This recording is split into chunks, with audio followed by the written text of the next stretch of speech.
ଆସ ଏଟା ଛିଡ଼ା ହବ ଏଟା ବସ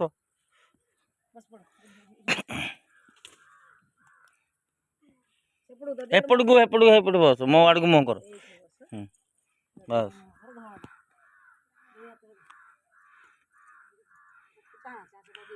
କହ ହେ ଆମ୍ବ ଗଛ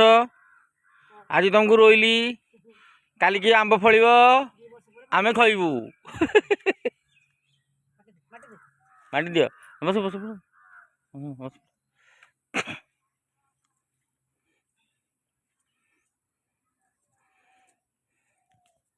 ସଦାଶକ୍ତି ସେବା ସଂସ୍ଥାନ ଜନମଙ୍ଗଳ ରାସୋଳ ସଂଗଠନର ଉପସଭାନେତ୍ରୀ ପ୍ରତିମା ପାଲ ତାଙ୍କ ନାତୁଣୀ ଆଜି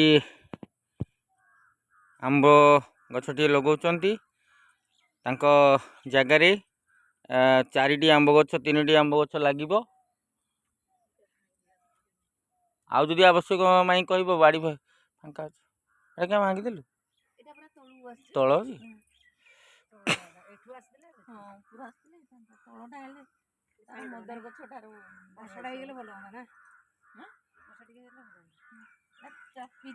ଟିକେ ଶୀଘ୍ର